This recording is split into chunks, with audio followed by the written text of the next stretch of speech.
साथियों, आप सभी का इस प्लेटफॉर्म पर स्वागत है।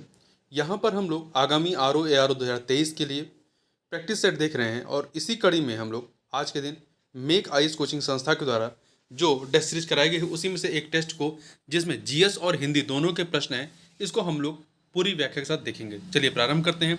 और ध्यान रखिएगा, ये प्रश्न आपके RO-ARO के साथ ही साथ जो आपकी अन्य परीक्षाएं आयोग के द्वारा कराई जानी है उनके लिए भी काफ़ी महत्वपूर्ण है। पहला प्रश्न है, निम्नलिखित स्थलों कथनों पर विचार कीजिए। दो कथन दिए गए हैं। पहला है कि आर्यों को वैदिक संस्कृत का संस्थापक माना जाता है, ये कथन सही है। दूसरा, आर्य शब्द का अर्थ विजेता होता है, ये कथन आपका गलत है। तो यहाँ पर पहला कथन सही है, ए ऑप्शन हो जाएगा। देखिए, वैदिक संस्कृत के संस्थापक आर्य थे। आर्य शब्द का अर्थ श्रेष्ठ, उत्तम, अभिजात्य, कुलीन एवं उत्कृष्ट होता है। नीचे दो वक्तव्य दिए हैं। कथन कांड का प्रश्न है। कथन दिया गया है कि ऐसा माना जाता है कि वैदिक आर्य ईरान से होकर भारत में आए थे, ये कथन सही है। कारण 1400 ईसा पूर्व के बोगजकोई एशिया माइनर के अभिलेख में ऋग्वैदिक काल के देवताओं का उल्लेख मिलता है। तो कथन और कारण दोनों सही है और इसका स्पष्टीकरण भी हो रहा है, इसलिए बी ऑप्शन यहाँ पर वो सही हो जाएगा। देखिए, ऋग्वैदिक देवताओं इंद्र, वरुण, मित्र एवं नाशत्य का उल्लेख जो है बोगजकोई या एशिया माइनर के अभिलेख में मिलता है। अगला है, तीसरा नंबर क्वेश्चन है, वैदिक आर्यों के संदर्भ में निम्नलिखित कथनों पर विचार कीजिए। दो कथन दिए गए हैं। पहला, इनकी भाषा संस्कृत थी, इनकी भाषा जो थी वो संस्कृत थी, कथन सही है। दूसरा, इन्हें भारत आगमन के समय दस्यु और दासों से संघर्ष करना पड़ा था, दो के दोनों कथन यहाँ पर सही है, तो डी ऑप्शन हो जाएगा। देखिए, दस्यु भारत के मूल निवासी थे, जबकि दास आर्यों की पूर्व शाखा थी। दस्यु को अनशा, चपटी नाक वाला, अकर्मन, वैदिक कर्मों में विश्वास न करने वाला, एवं शिश्र देवा, लिंग पूजक कहा जाता था। और आर्यों की भाषा संस्कृत थी। आगे बात करते हैं, दो सूचियां दी गई हैं। तो यहां पर आपका आर्यों के मूल निवास के संदर्भ में विभिन्न विद्वानों के विचार हैं और दूसरी तरफ उनसे संबंधित विद्वान हैं, तो इन्हें हमें सुमेलित करना है कि यहां पर कौन सा सही है। तो देखिए, मध्य एशिया से आए हुए आर्यों को किसने माना था? तो मध्य एशिया से आया हुआ जो है वो प्रोफेसर मैक्स मुलर ने, 3 से मिला दीजिए। उत्तरी ध्रुव से आया हुआ बाल गंगाधर तिलक ने। सप्त सैंधो प्रदेश से आया हुआ डॉक्टर अविनाश चंद्र दास ने, 2 से मिलाई। तिब्बत से आया हुआ दयानंद सरस्वती ने, 4 से मिला दीजिए। तो 3124 ये ऑप्शन हो जाएगा। आगे चलते हैं, क्वेश्चन नंबर 5 देखते हैं। यह भारत की ही नहीं संपूर्ण विश्व की प्राचीनतम रचना है। इसकी तिथि 1500 से लेकर 1000 ईसा पूर्व मानी जाती है। उपयुक्त वर्णन किसका है? तो उपयुक्त वर्णन जो है वो ऋग्वेद के बारे में। किसका है? ऋग्वेद के बारे में है। आगे दो सूचियां हैं, वेद और उससे संबंधित पुरोहित के बारे में, इन्हें हमें सुमेलित करना। देखिए, ऋग्वेद के पुरोहित को होता या होत्रु कहा जाता है, 3 से मिलाइए। सामवेद के उद्वाता, 2 से। यजुर्वेद के अधर्व्यु तो 1 से मिला दीजिए। अथर्वेद के ब्रह्मा, तो 4 से मिला दीजिए। तो 3214 बी ऑप्शन। आगे बढ़ते हैं, ऋग्वेद में वर्णित सप्त सैंधो क्षेत्र में निम्नलिखित में से कौन सी नदी या नदियां सम्मिलित थीं? ऋग्वेद में वर्णित सप्त सैंधो क्षेत्र में निम्नलिखित में से कौन सी नदी या नदियां सम्मिलित थीं? तो यहाँ पर देखिए 4 नदियों के बारे में है, तो इसमें से कौन सी सम्मिलित थी? सिंधु और सरस्वती नदियां, गंगा और यमुना नहीं। तो 1 और 3 ये ऑप्शन हो जाएगा। ऋग्वेद में आर्य निवास स्थल के लिए सप्त सैंधो क्षेत्र का उल्लेख मिलता है, जिसका अर्थ है 7 नदियों का क्षेत्र। ये 7 नदियां थी, सिंधु, सरस्वती, सतुद्री या सतलज, विपाशा या व्यास, परुष्णवी नदी या रावी नदी, वितिस्ता अर्थात झेलम और अश्कनी अर्थात चेनाब नदी। आगे बात करते हैं, ऋग्वेद में गाय के लिए किस शब्द का प्रयोग किया गया? अघन्य का प्रयोग किया गया है। सर्वप्रथम 4 वर्णों के नामों का उल्लेख ऋग्वेद के किस मंडल में मिलता है? तो 10वें मंडल में मिलता है। अगला निम्नलिखित कथनों पर विचार कीजिए। दो कथन दिए गए हैं, बताना है कौन सा सही। पहला, वैदिक काल की सर्वाधिक पवित्र नदी सिंधु को माना गया है, जिसे देवितमा, मातेत्मा, नदीतमा भी कहा गया है। तो ये कथन आपका जो है वो सही नहीं है, ये कथन सही नहीं है, क्योंकि देखिए आपका सर्वाधिक पवित्र नदी तो सिंधु को माना गया है, परंतु जो देवितमा, मातेत्मा, नदीतमा है, ये नाम जो है सरस्वती के लिए है।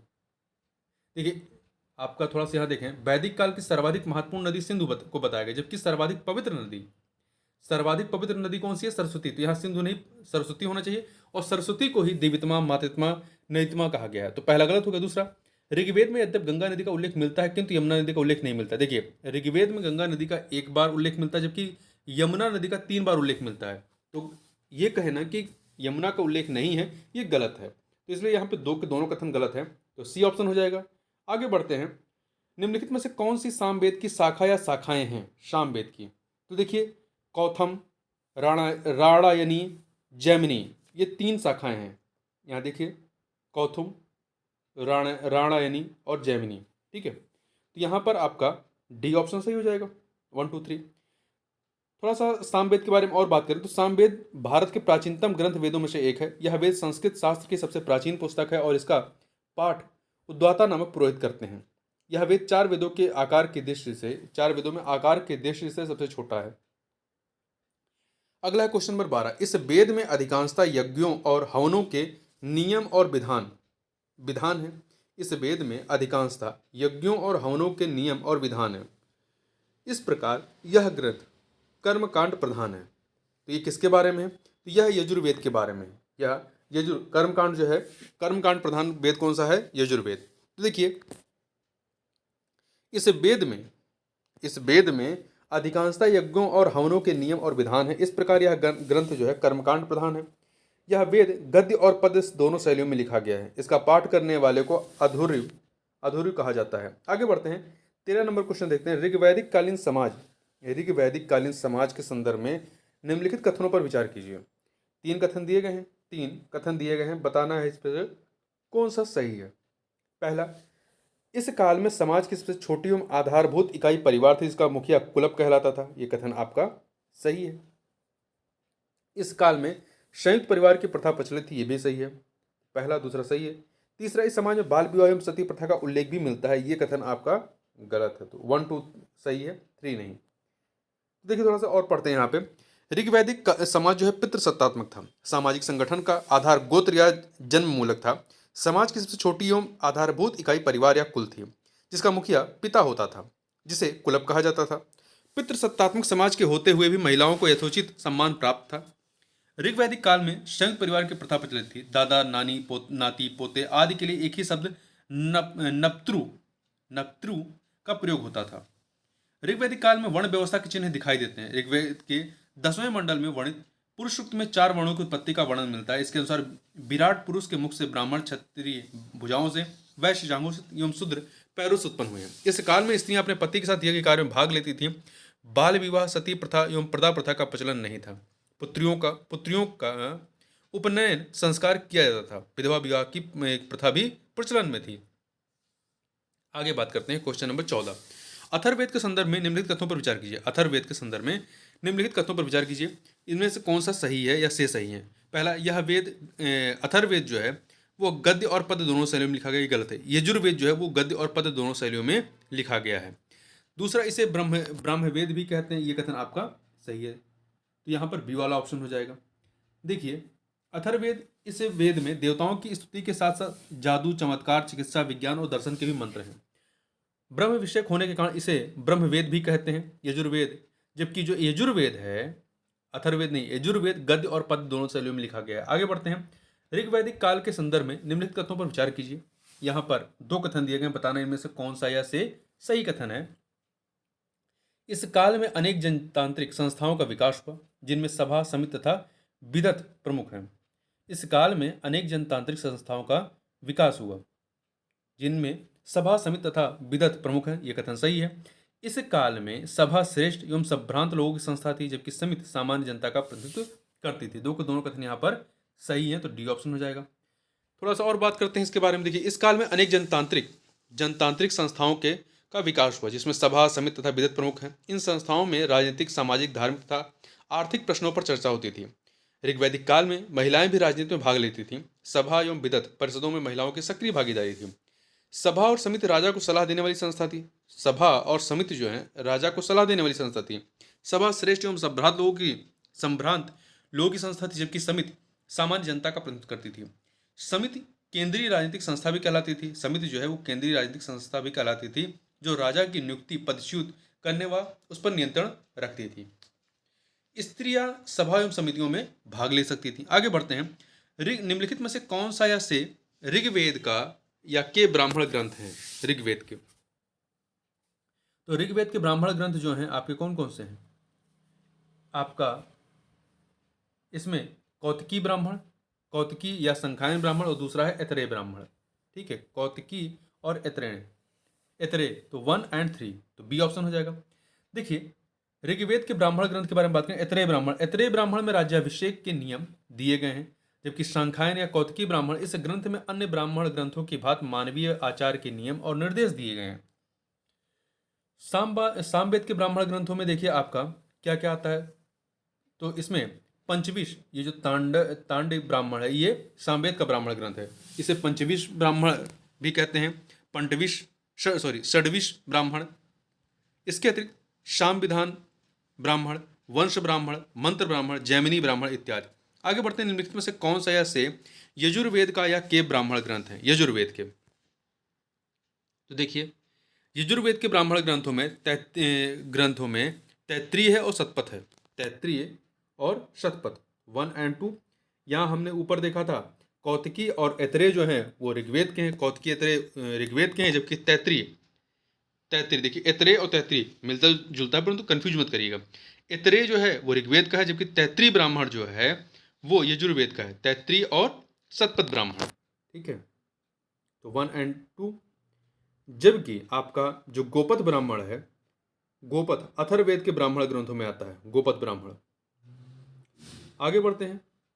2 सूचियां दी गई हैं। विषय, एक सूची में विषय है और दूसरे में ऋग्वेद का संबंधित मंडल, तो इसे हमें सुमेलित करना है। देखिए, गायत्री मंत्र का उल्लेख जो है ये आपका तृतीय मंडल में है। शस्त्रों की प्रशस्ति षष्ठम मंडल में है। दासराग युद्ध का वर्णन सप्तम मंडल में है, जबकि पुरुरवा, उर्वशी तथा एल संवाद दसम मंडल में है। तो यहाँ पे 1 2 3 4 1 2 3 4 ए ऑप्शन हो जाएगा। ठीक है, ए ऑप्शन हो जाएगा। आगे बढ़ते हैं। वेदांगों की संख्या कितनी है? वेदांगों की संख्या कितनी है? 6 है। ध्यान रखिएगा, 6 हैं। कौन कौन से हैं? शिक्षा, ये देखिए, शिक्षा, कल्प, व्याकरण, निरक्त, ज्योतिष एवं छंद। आगे बढ़ते हैं। निम्नलिखित में से किस वेदांग को वेदों का नेत्र कहा जाता है? वेदों का नेत्र कहा जाता है, तो किसे कहते हैं? ज्योतिष को। ज्योतिष को वेद के नेत्र कहते हैं, जबकि शिक्षा को वेदों की नाक, कल्प को वेदों का हाथ, व्याकरण को वेदों का मुख और ज्योतिष को वेद के नेत्र कहते हैं। ऋग्वैदिक देवताओं में निम्नलिखित में से किसे या किन्हें अंतरिक्ष के देवता या देवताओं के रूप में वर्गीकृत किया या किए जाता है या जाते हैं?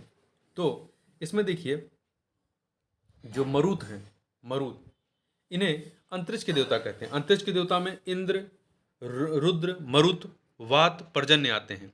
ठीक है, जबकि वरुण देखिए स्वर्ग के देवता हैं, और अग्नि जो है वो पृथ्वी के देवता हैं।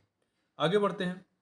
2 सूचियां हैं ऋग्वैदिक कालीन नदियां और आधुनिक नाम उनके। तो देखिए, परशुनवी का नाम क्या है? रावी। परशुनवी का रावी 4 से मिलाइए। शतुद्री का सतलज है, 2 से मिलाइए। अश्कनी का चिनाब या झेलम, चेनाब या चिनाब है अश्कनी का। ठीक है, तो 1 से। बितिस्ता का क्या है? बितिस्ता का झेलम है, तो 3 से मिला दीजिए। तो 4 2 1 3, 4 2 1 3, यहाँ पे डी ऑप्शन। आगे बढ़ते हैं। वैदिक कालीन नदियों के संदर्भ में निम्नलिखित में से कौन सा एक युग में सुमेलित नहीं है? प्राचीन नाम और उसकी आधुनिक नाम में। विपाशा का व्यास है, गोमती का गोमल है। ठीक है, सदा नीरा का सरस्वती नहीं है, गंडक है। सदा नीरा का सरस्वती नहीं है बल्कि गंडक है। कुंभा का काबुल है। कुंभा का क्या है? काबुल है। आगे बढ़ते हैं। 2 सूचियां दी गई हैं ऋग्वैदिक कालीन अधिकारी और वर्तमान के संदर्भ। तो देखिए, यहां पर हम लोग मैच कराएं यदि, तो श्रुत क्या था? राजा का सारथी, 4 से मिलाइए। ग्रामणी, गांव का मुखिया, 3 से मिला दीजिए। भाग दूध कर संग्रह करता, 2 से मिलाइए। संग्रहिता कोषाध्यक्ष, 1 से मिला दीजिए। तो 4 3 2 1 4, एक सेकंड, 4 3 2 1, डी ऑप्शन। आगे बढ़ते हैं ऋग्वैदिक कालीन अधिकारी और वर्तमान संदर्भ उनके। देखिए गोवी कर्तन ये क्या थे? जंगल विभाग का प्रधान, जंगल विभाग का प्रधान मतलब 3 से मिलाइए। पालागल विदूषक 2 से मिलाइए। पुरोहित धार्मिक कृत्य करने वाला 1 से मिलाइए। अच्छा वाप जो है पासे के खेल में राजा के सहयोगी। ठीक, तो इस प्रकार से 3 2 1 4। आगे बढ़ते हैं। अगला है वैदिक काल के संदर्भ में निम्नलिखित में से कौन सा एक युग में सुमेलित नहीं है? कौन सा एक युग में सुमेलित नहीं है प्राचीन नाम और उसके आधुनिक नाम में? लांगल या सीर ये हल होता था। ठीक, सकृत उपजाऊ भूमि नहीं, सकृत जो है करीश या सकृत गोबर की खाद होती है, ना कि उपजाऊ भूमि। उपजाऊ भूमि के लिए क्या है? उर्वरा। ब्रिक बैल, करीश गोबर की खाद। आगे बढ़ते हैं। वैदिक काल में प्रमुख शब्द और आधुनिक नाम क्या हैं? तो देखिए शीता हल की बनी हुई नालियां, हल की बनी नालियां शीता कहलाती है, तो 4 से मिलाइए। अवल कूप या कुआं, अवल कूप या कुआं 2 से मिलाइए। किवाश हलवाहा 1 से मिला दीजिए। पर्जन्य, पर्जन्य क्या होता है? बादल, 3 से मिला दीजिए। तो 4 2 1 3, 4 2 1 3, डी ऑप्शन। आगे बढ़ते हैं। निम्नलिखित में से कौन सी ऋग्वैदिक कालीन धर्म की विशेषता या विशेषताएं थी? तो 3 चीजें। ऋग्वेद में कहीं भी यज्ञ कार्य संपन्न करने के लिए मनुष्य की बलि का उल्लेख नहीं है, ये कथन सही है।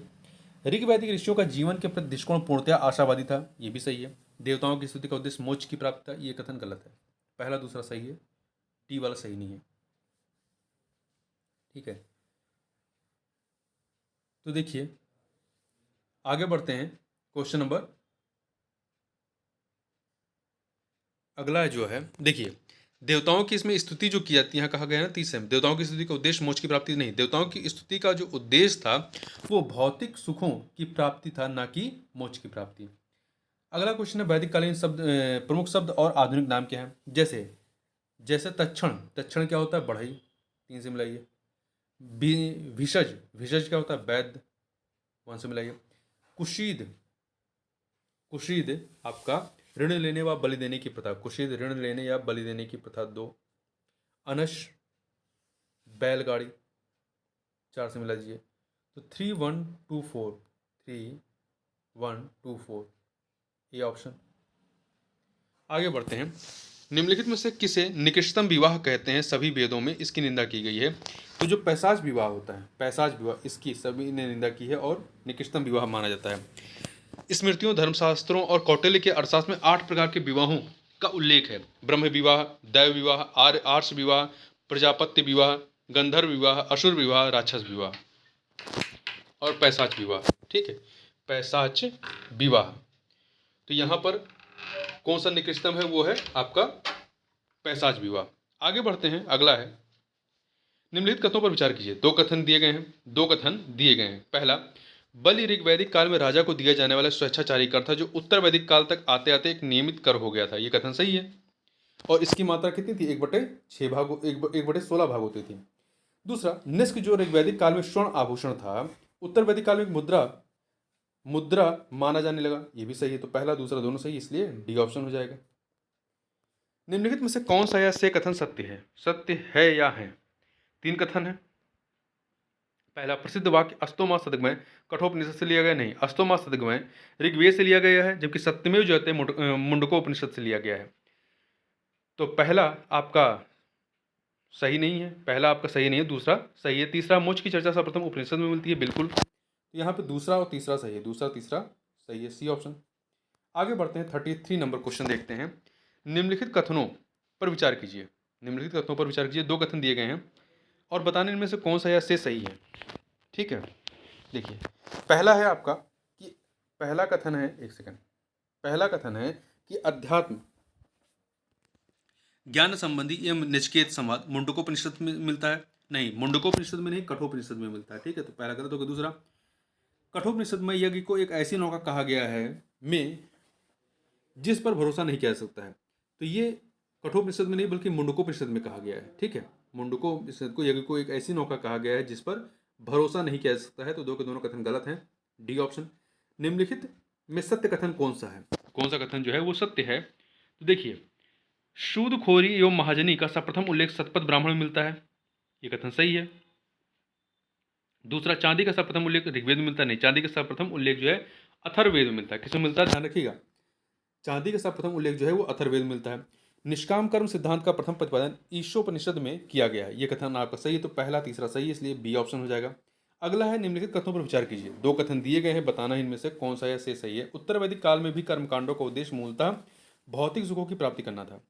उत्तर वैदिक काल में भी कर्मकांडों का उद्देश्य जो है मूलतः भौतिक सुखों की प्राप्ति करना था, तो ये कथन आपका सही है।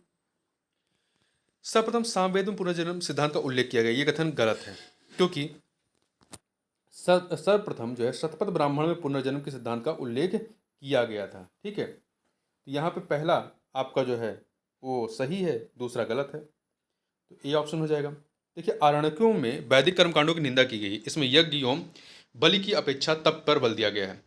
36 नंबर क्वेश्चन देखते हैं। सत्यकाम जाबाल की कथा जो अनव्याही माँ होने के लांछन को चुनौती देती है उल्लेखित है, कहाँ पर उल्लेखित है? तो ये छांदोग्य उपनिषद में, छांदोग्य उपनिषद में। सत्यकाम जाबाल महर्षि गौतम के शिष्य थे, जिनकी माता का नाम जवाला था। निम्नलिखित में से किस एक वैदिक साहित्य सर्वप्रथम में मोक्ष की चर्चा मिलती है? तो किस में मिलती है? उपनिषद में मिलती है। मोक्ष की चर्चा सर्वप्रथम श्वेतांबर उपनिषद में मिलती है। निम्नलिखित में से किस वेद का संकलन ऋग्वेद पर आधारित है? ऋग्वेद पर आधारित है, तो जो सामवेद है उसकी संकल्पना जो है या संकलन ऋग्वेद पर आधारित है। अगला है, निम्नलिखित कथनों पर विचार कीजिए। ऋग्वेद की सबसे महत्वपूर्ण नदी जो है वो सिंधु नदी रही है, ये कथन आपका सही है। जबकि सबसे पवित्र नदी सरस्वती थी। सिंधु नदी सप्त सिंधु क्षेत्र की पश्चिमी सीमा थी, ये भी आपका कथन सही है। दो के दोनों कथन यहाँ पर सही है, इसलिए सी ऑप्शन हो जाएगा, सी ऑप्शन। आगे बढ़ते हैं। निम्नलिखित में से किस वैदिक कालीन यज्ञ में राजा द्वारा अपनी शक्ति के प्रदर्शन के लिए रथ दौड़ का आयोजन किया जाता था? राजा द्वारा अपनी शक्ति के प्रदर्शन के लिए रथ दौड़ का आयोजन किया जाता था, तो ये वाजपेयी यज्ञ में। ठीक है, आगे बढ़ते हैं। निम्नलिखित में से कौन सा एक विलोम शब्द युग में सुमेलित नहीं है? तो देखिए, शकुन का क्या है? शकुन का अपशकुन है। आमिष का निरामिष नहीं होगा, शामिश का निरामिष होता है। ठीक है, आमिष का निरामिष नहीं होता, सामिश का निरामिष होगा, ये गलत है। सूक्ष्म का स्थूल होगा। आगे बढ़ते हैं, क्वेश्चन नंबर 42। निम्नलिखित में से कौन सा एक विलोम शब्द युग में सुमेलित है? तो देखिए, आपका क्रंदन का रुदन नहीं होता है, क्योंकि क्रंदन और रुदन दोनों पर्यायवाची हैं। इन दोनों का हास्य होता है। तरुण का वृद्ध, पवित्रता का उल्टा, भूत का भविष्य सही है।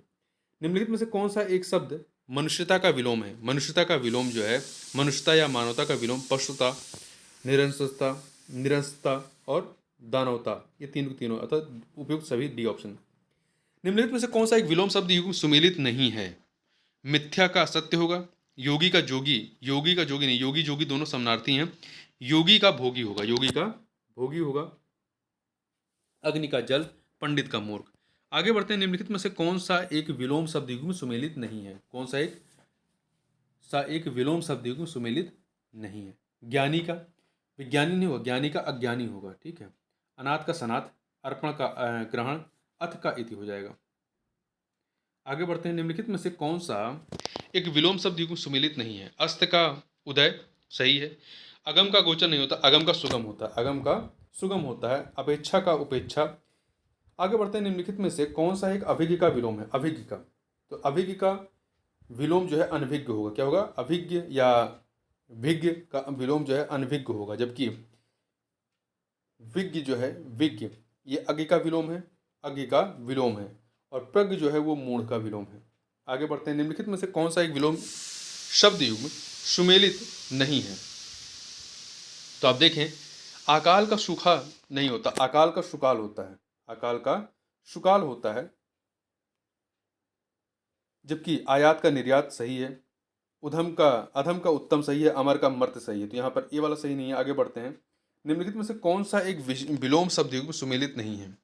आरंभ का अंत सही है, उग्र का सौम्य सही है, ऋजु का सरल नहीं होगा, ऋजु और सरल पर्यायवाची, इसका वक्र होगा, ऋणी का ऋण होगा। निम्नलिखित में से कौन सा एक शब्द ऐश्वर्य का विलोम है? ऐश्वर्य का विलोम क्या होगा? दारिद्र। ऐश्वर्य का विलोम दारिद्र होगा। कंगला का खुशहाल, कंजूस का दानी। आगे बढ़ते हैं। निम्नलिखित में से कौन सा एक शूल का विलोम शब्द है? तो सुरूल का विलोम क्या हो जाएगा? शूल का विलोम पुष्प हो जाएगा। शूल का विलोम पुष्प हो जाएगा। कंटक या शूल का पुष्प हो जाएगा। कंठस्थ का विस्मरण हो जाएगा। मझधार निम्नलिखित में से किस शब्द का विलोम है? मझधार। मझधार कगार का है। किसका है? कगार का विलोम है। कगार, कूद, किनारा का जो विलोम है वो मझधार है।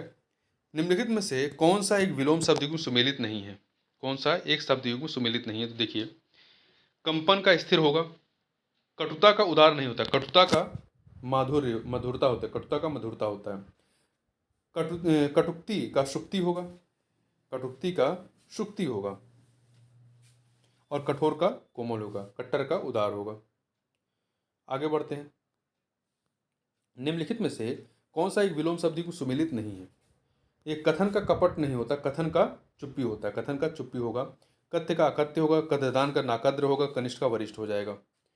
निम्नलिखित में से कौन सा एक शब्द कपाल का विलोम है? कपाल का विलोम, कपाल का क्या हो जाएगा? पाद हो जाएगा, पैर। यहाँ पे डी ऑप्शन। जबकि कड़ा का क्या हो जाएगा? कड़ा का मुलायम हो जाएगा। निम्नलिखित में से कौन सा एक विलोम शब्द युग्म सुमेलित नहीं है? तो कौन सा सुमेलित नहीं? देखिए, कम खर्च का खर्चीला, कमीना का कमीना का भला, करतल का पदतल, करतल का पदतल, करार का समझौता नहीं होता। करार का बेकरार होता है। D option. निम्नलिखित युग्म में से कौन सा एक विलोम शब्द युग्म सुमेलित नहीं है? विलोम शब्द युग्म देखिए, कपूत का सपूत होता है। कपूत का सपूत होता है। कबुलाना का नकारना, जुर्माना का महाजन। तो जुर्माना का जो है ये महाजन नहीं होता है। ठीक है, ये महाजन जो होता है कर्जदार का होता है। जुर्माना का क्या होता है? कर्ज होता है।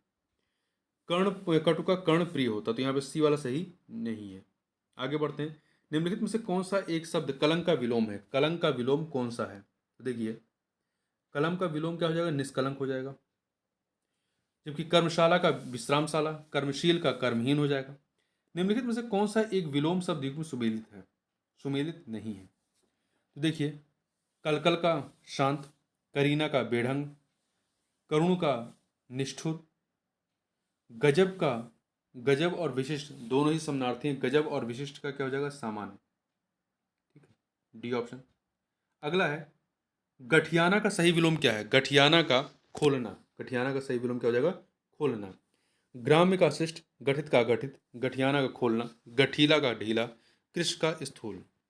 तो इस प्रकार से इस वीडियो में बस इतना ही। मिलते हैं नेक्स्ट वीडियो में। तब तक के लिए आप सभी का बहुत बहुत धन्यवाद।